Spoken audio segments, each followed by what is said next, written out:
Man of many talents. You just got a promotion. Promoted to flag. Another three. More responsibility. Are we still recording? Oh, there's something. All right, I'd like to call today's Natural Resource and Environmental Commission meeting to order on Tuesday, September 26th at 7:02 p.m. Can I get a roll call? Yes. Chair Siegel, Here. Vice Chair Husagan, Here. Commissioner Bortz. Commissioner Bortz is absent. Commissioner Hammond, Here. Commissioner Jones, Here. Commissioner Law, Here. and Commissioner Tom. Here. Thank you. That concludes our roll call. All right, let's stand for the Pledge of Allegiance. I pledge allegiance to the flag of the United States of America, to the republic for which it stands, one nation, under God, indivisible, with liberty and justice for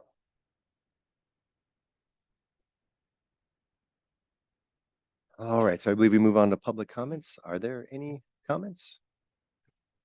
We did not have any public comments submitted virtually via email. We have no public comments in person today. Any public comments on Zoom? If you would like to speak on Zoom, please raise your hand.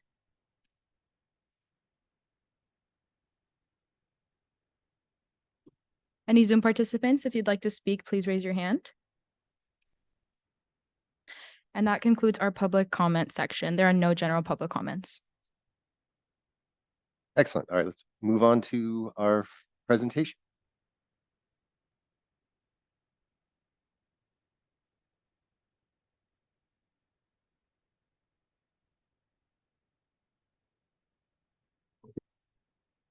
Right.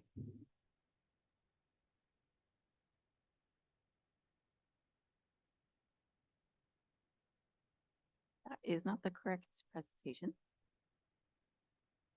One moment, please.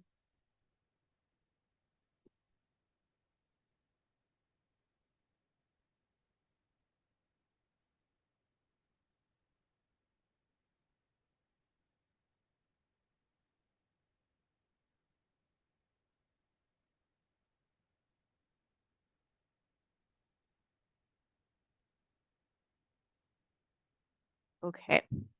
So while we wait for that to pull up, for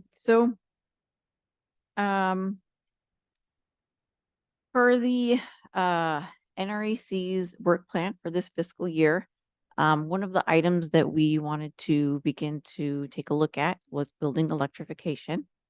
So tonight I'm here to provide an update on what staff has been working on regarding that. So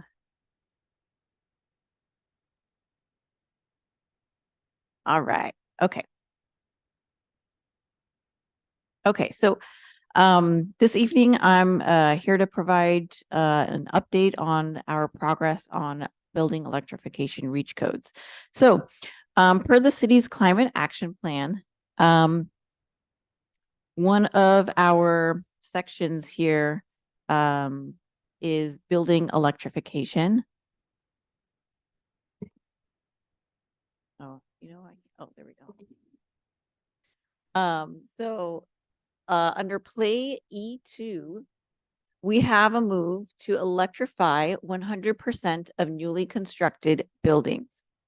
One of those action items under that is to adopt an electrification readiness reach code per California Energy Commission reach code requirements for all new buildings and accessory dwelling units, which eliminates the piping of natural gas. So some of the steps for that includes to engage with stakeholders, internal and external, conduct a cost effectiveness study, develop and draft an ordinance, conduct public hearings, and then formally adopt the ordinance and submit the adopted ordinance to the California Energy Commission. Next slide, please. So let's start by talking about what is a reach code. So a reach code is a local building energy code that requires something in addition to the requirements of the state's building code. So it reaches beyond the state minimum requirements. Reach code can address all types of buildings. So it can apply to new buildings, existing buildings, single family buildings, multifamily, commercial, etc. Reach codes that are related to energy efficiency must be proven to be cost effective. So what that means is that the money saved from the reduced energy costs needs to be enough to cover the initial cost within a reasonable period of time. This is a public process for approval, and it does need to be submitted to the California Energy Commission. Next slide, please. So why implement a REACH code? Implementing REACH codes creates opportunities for local governments to lead the way on clean air, climate solutions, and renewable energy economy. It is also a way for reaching policy goals like we are here doing, like reaching our climate action goals, greenhouse gas emission goals. It also helps us save energy and money over time, and it increases building resilience. So a little bit of background on the what the existing energy code looks like. The 2023 Energy Building Code. So every 3 years, the California Building Standards Code sets statewide building code standards, and they're adopted by all cities and counties. It gets updated every 3 years. So the latest update happened in 2022, and it became effective January of this year, 2023. So there are two the most important sections of that. Title 24, Part 6, which is known as the California Building Energy Efficiency Standards. We call that the Energy Code. This particular part contains mandatory measures for residential and non-residential buildings, and it sets an energy budget for each type of building. Title 24, Part 11 is known as the California Green Building Standards Code, also known as Cal Green. Cal Green contains mandatory requirements for all types of buildings in areas such as green materials and recycling, water efficiency, and electric vehicle charging. So more broader sustainability practices. In the latest update to the Energy Code, which went into effect in January, there were 4 main categories of changes that they implemented. The first one encourages the use of heat pumps, especially in residential space heating. The second one strengthens ventilation requirements.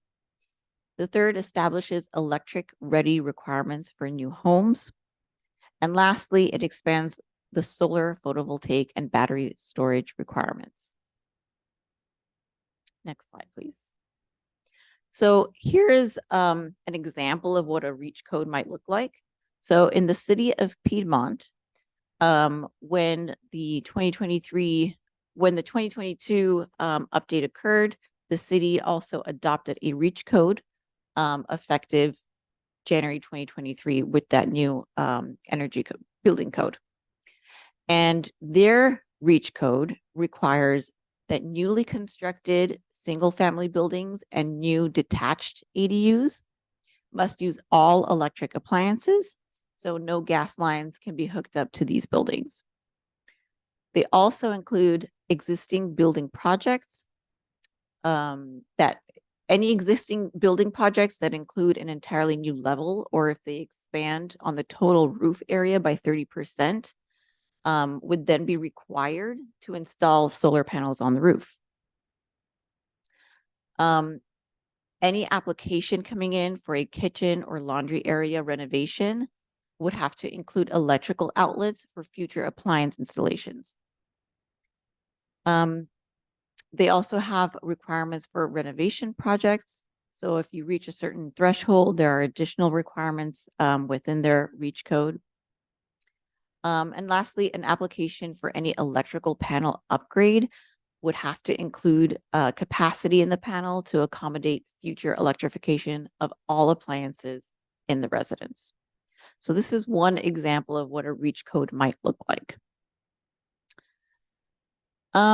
So what city staff have done so far, we have had a kickoff meeting between Public Works and Community Development. We've sat down to kind of talk about, these are our plans. This is what our climate action plan is looking for in order to reduce our greenhouse gas emissions. What do our current building codes look like? Do we have any reach codes? Are they possible? So we've started that kickoff meeting. We're currently in the process of collecting more resources and examples like the city of Piedmont and looking at some of the options of what a reach code might look like here in the city of South Pasadena.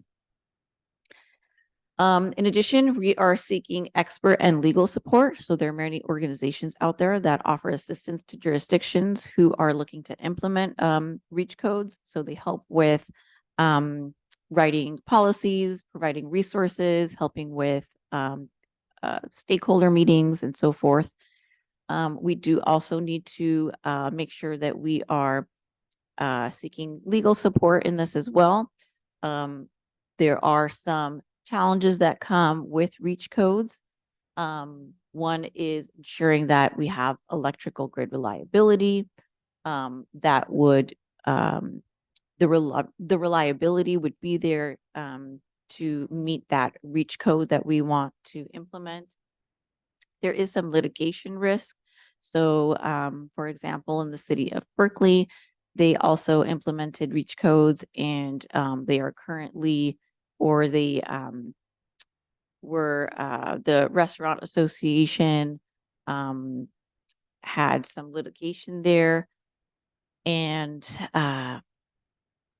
stuff like that. So we do have to make sure that we are ensuring that everyone is being protected and that we are not disturbing any kind of economy. This does also add restrictions to housing. That is a challenge that we do also have to keep in mind. We know that housing is very important and that we want to ensure that there's nothing out there that really impedes any kind of new housing construction or project. So these are some of the things that we have to keep in mind as we do this. Next steps are to continue our staff discussions and our research to determine the parameters of a feasible reach code. Once we do that, we would bring this back to NREC to kind of let you guys know, here are the kind of options that we've come up with for a reach code to get your feedback on that. Once we get that feedback, eventually we'll come back to NREC to receive a final sign off, take that to council for approval, and then also submit it to the Energy Commission. And I believe that is it at the end. Yes. So that is just a brief update of what we've been working so far. This is something that will be coming back to NREC in the future once we have a little bit more substance to the parameters of a reach code that we're looking into. At this time, I can take either any questions that you have, or if you have any input off the bat that you would like to see in a reach code, you can offer that now. Before we give input, does anyone have any questions?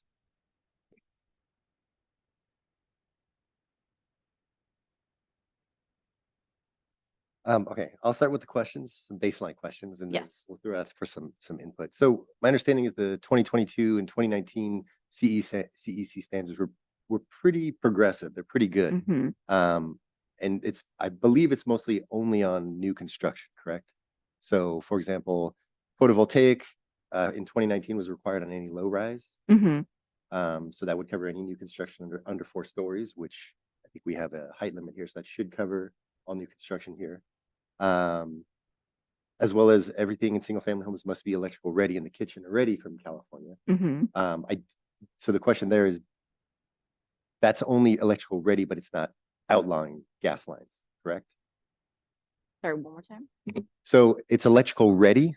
Is the standard, but that just means it's available for you to put in easily Correct. electrical, but it doesn't outlaw the gas. Correct. You would still have both. Correct. Okay. the heat pumps are good to see as well.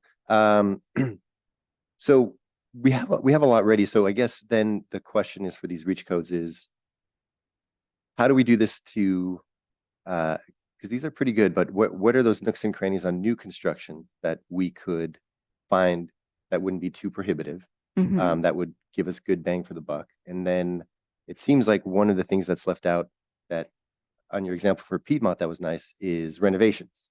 Mhm. As a city that is supposedly built out, it's difficult to get a lot of new construction, but we have a lot of existing homes Mhm. that do renovations all the time. So in your estimation, would a good path be to concentrate, and maybe this is where you guys are already headed, but is on existing buildings, both single family home and multifamily?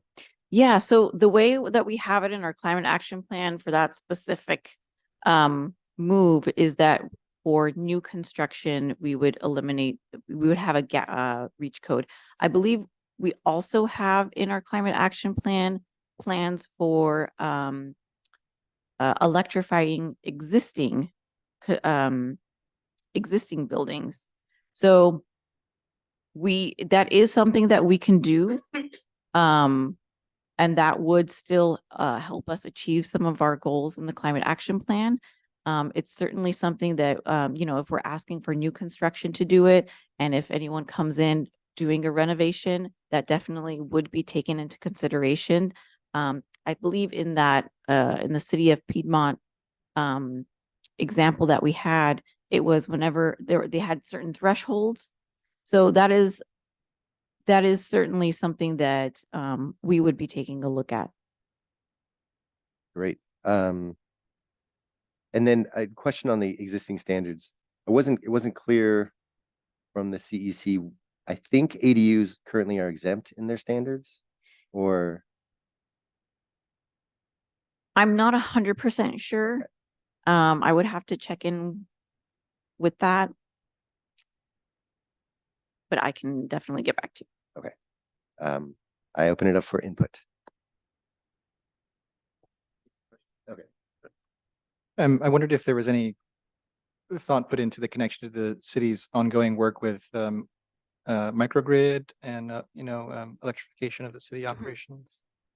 Yes, we are certainly taking a look at that hand in hand of what are the city's other electrification projects and programs in place. What are we expecting in terms of grid resiliency and reliance in the next few years, in the very near future, and how can that coincide with any type of reach code? Right. That's really it's a really good idea. I do feel like reliability of the grid is a requirement for people to support anything. And I Mhm. know fairly progressive people who are very much into, greening the city as much as they can, but they still complain about brownouts and things in the city. So it's going to be hard if we can't convince them that it's worthwhile. Yeah, it's definitely going to be part of our analysis of if we are the parameters of the reach code that we want, or we need to make sure, do we have the capacity for that? So that's certainly something going to be part of it. Maybe related, but maybe off topic, when we do have little small outages in the city, do we know where those are traced to? Because certainly I don't get a lot of detail from SoCal Edison. Where they are traced to, we do. And do we know that they can be improved upon by our own investment and planning? Or is I it out of our believe control? so. You want to? Yeah, that's what I was afraid of. Yeah, it's all Edison's problem. So Okay. it could be that it's a much bigger problem to solve to convince people that we can Right. do this reliably and well. Yeah. Right. So it could be something that's just out of our hands, and that we just need to wait a little longer to ensure that, we have that support. Maybe that means that in the next few years, we have something that's a little bit more conservative. And then when we get to that reliability, then we can go all out. So you're right. We do have to take a look at that. It can be out of our hands, so something to consider.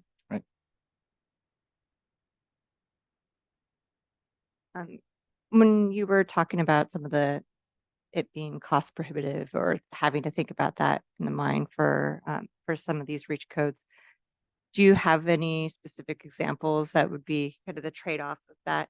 Is that looking at the existing example of Piedmont and how that would affect our city if we were to put in something to that extent? Or do you have, because I would Yeah. imagine, I mean, we had that one presentation last year by the for Pasadena for electrification, that there are actually cost savings because you're not building out the gas line Mhm. and having that, for any new buildings.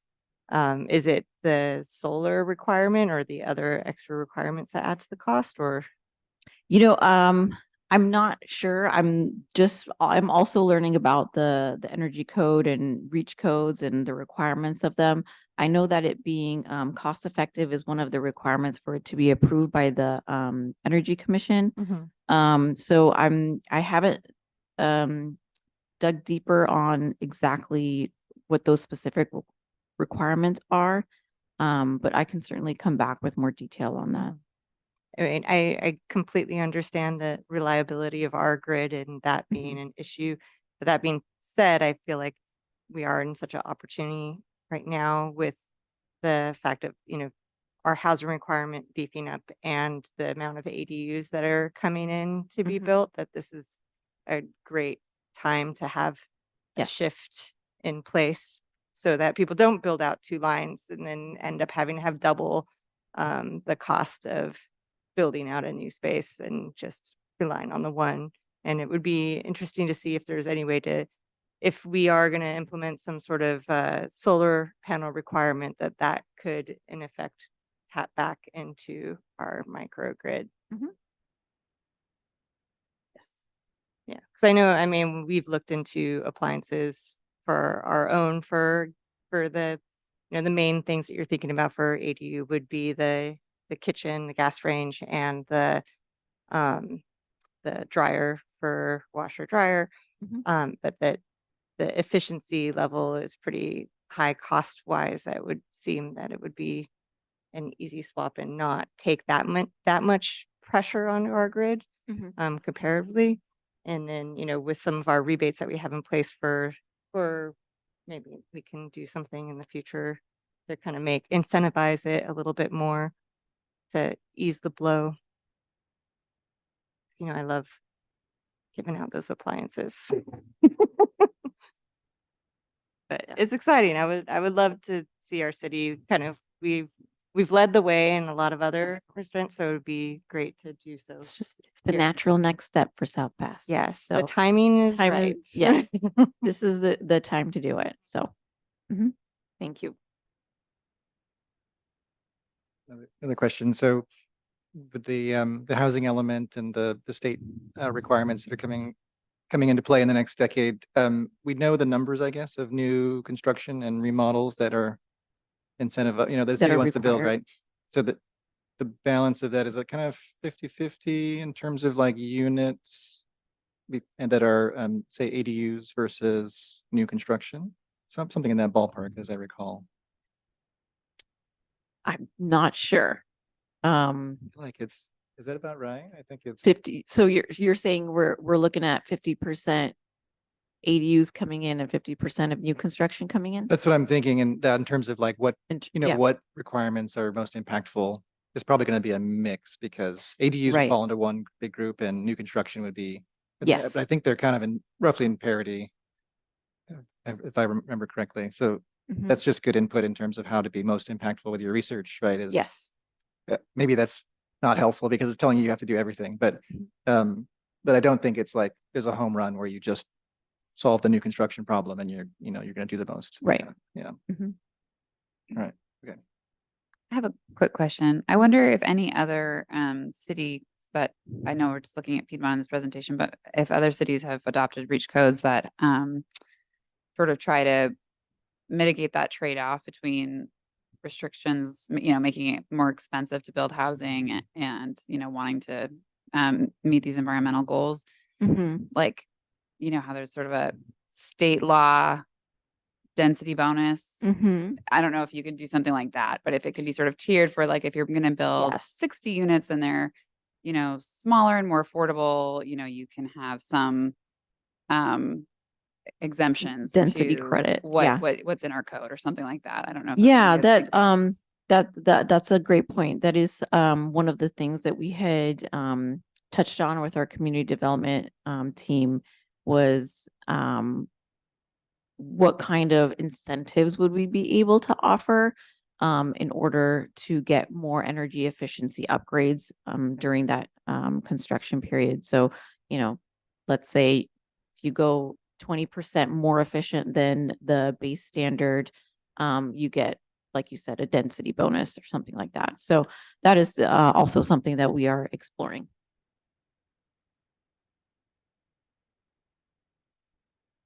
I just wanted to mention that I think the remodel, the parameters that we set for remodeling will probably be have the most impact on this city because as Chair Siegel said, South Pasadena is very built out. Mhm. And so how is that going to work with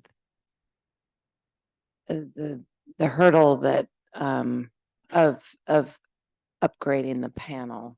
Because some of these older houses require new panels and that's a significant cost. So Yes. if say somebody's installing solar or has solar and is trying to electrify their home, are there ways to establish rebates for something like that? Does Edison have a program? I'm just curious because it's a big Right. chunk of change. So Yeah, that's certainly something that we can look into, and maybe that could be part of the incentives that we Yeah. offer is if you upgrade your panel, we can offer some kind of assistance for that. yeah. Yeah, that's definitely something to keep in mind. Okay. Mhm. Was that part of one of the codes that one of the recent ones that was just implemented that is already going to be asked of residents now to provide electric if they do remodel of the kitchen? I think For the that state? was, so in the city of Piedmont, that is part of their reach The code. reach code, but it's not part of the new implementation. I don't think so. 2022. Okay. Yeah.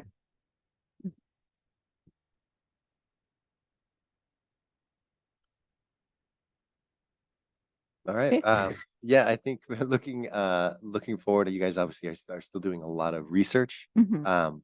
But I think, at least from what I'm hearing from this commission, where we'd like to see research being done in is what kind of threshold would we want to set for remodels so Mhm. that they would be set to the same standards as new construction. And if new construction is already required to be all electrical to build it, it seems like there would be cost savings in just not building the gas lines if it's not needed. Mhm. So maybe that's an easy low hanging fruit. And ADUs, if ADUs are exempt in the current code, I think that is a big win. I don't know if the city keeps stats on. I know we built a lot of ADUs in the city, but I don't know if there's any data around what is actually being used to house people and what is being used as just an extra office or room or Airbnb. I would, based on anecdotal evidence, I would say it's more the latter. And Okay. I would think that if that is something you're doing, you should definitely be subject to new construction regulations. Okay. And so if it is exempt, we should look at that as well. And maybe there is, if maybe there's some leeway on exemptions, if we can figure out that it will be used to actually house people. Mhm. Any other recommendations? I would agree with your statement. The only, I think ADUs, just regardless of how their use is, should just be electric only. Any treated as a new building. And if we are going to do a incremental rollout, as we were talking about earlier, or when you're looking into that, I think it seems like, based on the other commissioners' comments, that maybe a second phase would be a remodel, the remodel portion of it possibly, or making it a higher standard, kind of like what Piedmont did, which was if you're going to have a significant remodel, then you need to require, more strict standards than if you're going to do a smaller remodel. Got it. And that may, help with the electrical panel cost as well, because if you're planning on doing a $200,000 remodel, you Mhm. would plan on upgrading the panel anyways, right? And we seem to have many of those around town, so it would be a great thing if we could electrify those houses. A thought occurred to me on the reliability issue. We could actually have like an ordinance that specified what we consider an acceptable trigger for certain policies to take place. That might be more complicated, but it'd be nice to go to the community and say, we recognize that there are some issues. And this requirement, say on this particular kind of electrification, will not be implemented until SoCal Edison provides this reliability of service. So just anything that would kind of undercut the reaction of, I can't trust the grid. We're going to provide electricity to people so they can do the right thing, and that's what the policy should be based on. Okay. Got it. I don't know how that works in practice, but I don't write ordinances. I just spitball. The other thing I guess we haven't talked about here yet was the business side of it. And since Berkeley got sued by its restaurateurs, then maybe we should talk about that a bit. But I have no knowledge, but I have a guess that it's probably electrification of kitchens that probably produced the lawsuit. Okay. Yes, it was a restaurant association, and Berkeley lost that. So Oh, they lost the lawsuit. they lost. Wait, who lost? I'm sorry. Berkeley lost? The city of Mhm. Berkeley lost. Oh, okay. And If you look so at most examples past that point, like of other cities, they've exempted commercial yeah. for now and to focused on residential Yeah. new building. Is it for all new commercial kitchens as well as existing? I mean, obviously existing. They can't. for us, It's or no, for Berkeley, was it Berkeley? new commercial kitchens? I think it was new. I don't remember the details of their reach code. But yeah, I do know that they did get sued over that and lost that. So that is something that we want to keep in mind, and make sure that we are being fair to everyone. So are there any low-hanging fruit in terms of electrification of, outside of the residences? I don't know enough about it, but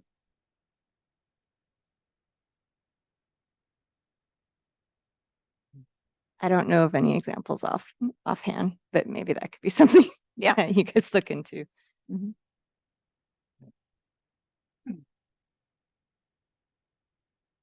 I guess that'd be restaurants and eating. Those would be the two areas. Yeah. So in our ordinance or reach code, we could, exempt restaurants or have some kind of a language in there that, Well, it would be interesting to know what the reason was that they lost the lawsuit. Maybe there's ways around it, because it seems like kitchens do use a lot of gas gas. appliances. Yeah. It'd be good to electrify them. Mhm. But obviously we also don't want to make it overbearing so that businesses can't thrive. We already have that issue in this town. So if there's a way to thread that needle of finding again something that will help electrify but not be overburdensome, hopefully there's something somewhere that someone did that we could look at. Yeah. And that's part of our research phase is collecting examples of reach codes from throughout the state. So certainly. Anything else? All right, thank you, Harvey. Thank you. And that is it for the big presentation discussions for this week or this month. Let's move on to approval of minutes. Has everyone had a chance to review, and would anyone like to make a motion? I'll move approval of minutes. And I'll second. Wonderful. We have a motion to approve the minutes from the August 22nd, 2023 NREC meeting by Commissioner Tom and a second by Commissioner Law. We will now do a roll call. Chair Siegel, yes, Vice Chair Husagan, Yes.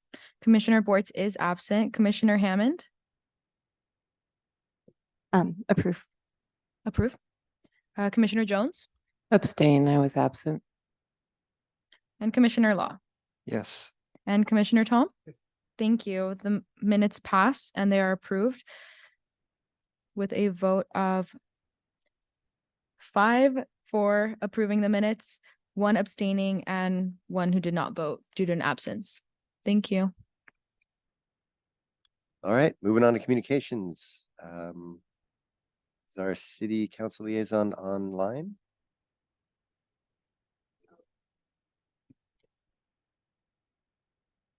So Councilmember Cacciati is currently in Europe.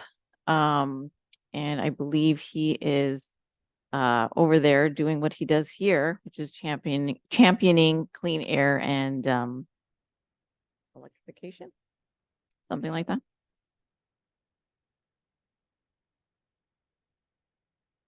Doing something incredible in Europe.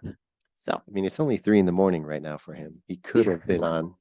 I mean, he could have signed on. Yes, but we are looking forward to hearing all about his endeavors at our next commission meeting. All right, moving on to commissioner communications. Guess we'll start on this side. I wanted to relay one thing, which was someone notified me about an EPA grant program that's opened up recently as a part of the ARA. No, let's see, the Reinvestment Act that was passed this last year. So it's a pretty broad grant for about reducing carbon emissions in the country, and so investment a grant award minimum is $2 million, and so it's a pretty big program. Potentially could be really impactful things related to electrification of city operations, or building new active transportation or other things. So I was really hoping that the city would take a look at that and see if there are partner institutions that could join in on one of these applications. So something to keep an eye on. But that's all. I have nothing. I have nothing.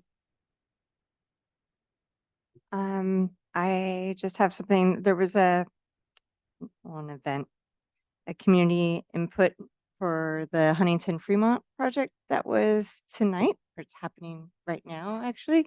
But there's another opportunity on Thursday evening to make any input, suggestions, comments on some of the initial ideas that are coming forward. I encourage anyone that's with a mindset of more mobility, active transportation improvements for infrastructure to go on down there and have your voice heard. That's all.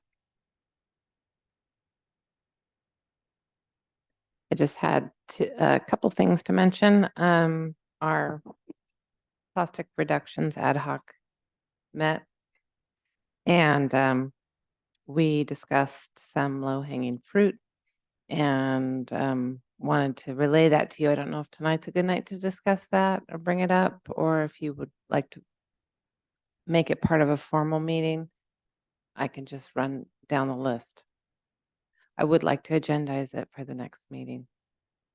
Yeah. Yeah, I think that would be great. So we discussed some easy initiatives to implement, and I just want to list what we did so that if other commissioners want to weigh in next meeting, they can. We also looked at some, we're looking at ordinances in other jurisdictions that might be applicable to our ideas.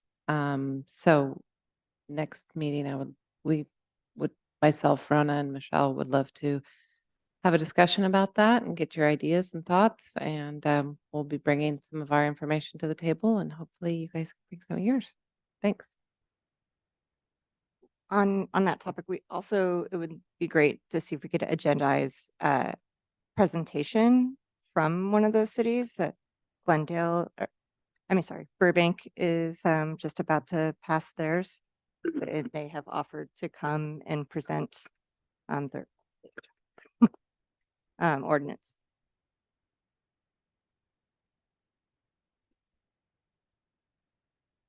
Which RP probably would be like either in 2 months, I would say.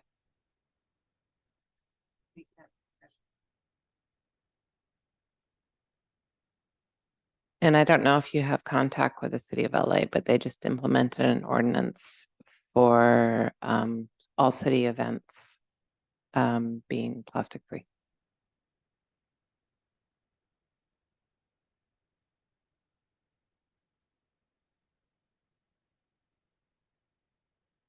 All right. I believe that's it for Commissioner Communications. Do we have staff communications?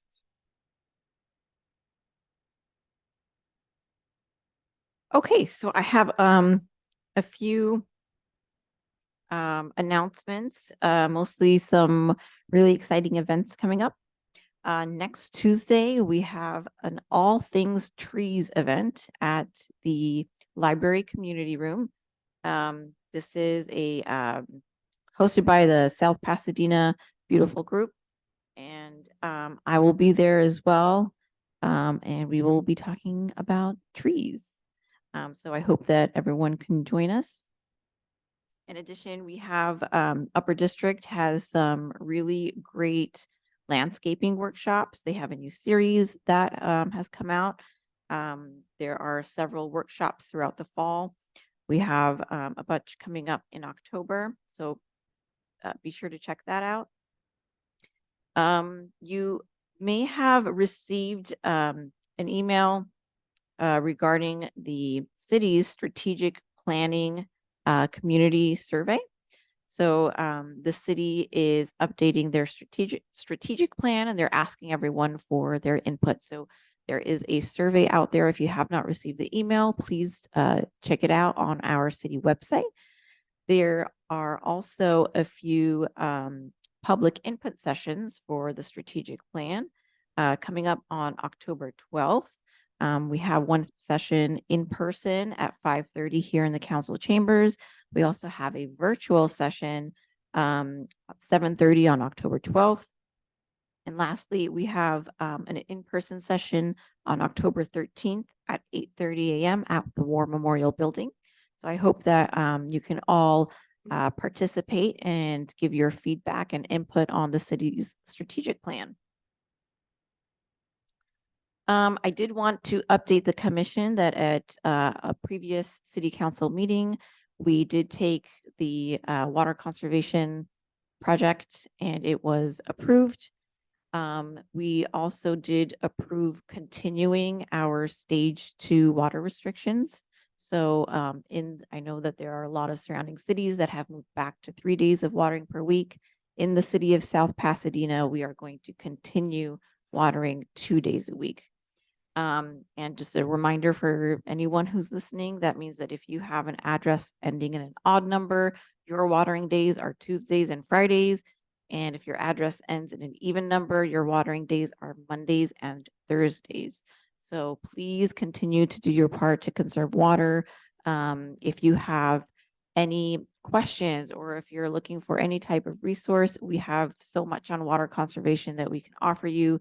We've got rebates and assessment programs and all of that.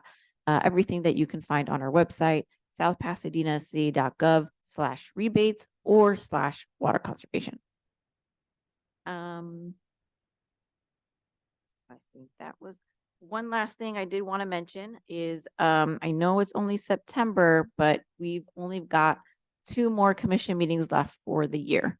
Our next one is October 24th, and then we also have one November 28th. I know November 28th is near the holidays, so If you know in advance that you're not able to make it, please do let me know so that we can adjust our work plan accordingly. And that's all for me. Ted, Ted has some announcements as well. So just two quick items. Thank you, Commissioner Hammond, for bringing up our planning process. So we have had our planning charrette consultants in town this week. Last night we had a presentation to talk about the process. Tonight we had an open studio event where people could kind of come in and see them working. We'll have a what we are calling a starter ideas session on this Thursday from 6 p.m. to 7:45. Just basically this week was about the consultants sort of gathering information from various community groups. And so they'll basically do a status on where they are. We'll have them back in October. Our October MTech meeting on October 17th will be featuring the consultant and talking about some of the ideas they're developing. And then we'll be sure to keep the commission here in the loop about what our findings are with that consultant. So thank you for that. And then the second item, I'll mention this again in October, but just a reminder that we have Arroyo Fest on Sunday, October 29th. Twice in a 20-year opportunity to walk or ride or cycle down the 110 Arroyo Seco Parkway. So the event will close off Mission Street from Garfield to Orange Grove, and then Orange Grove up to the parkway there. And so we'll have an open street event and everyone's welcome.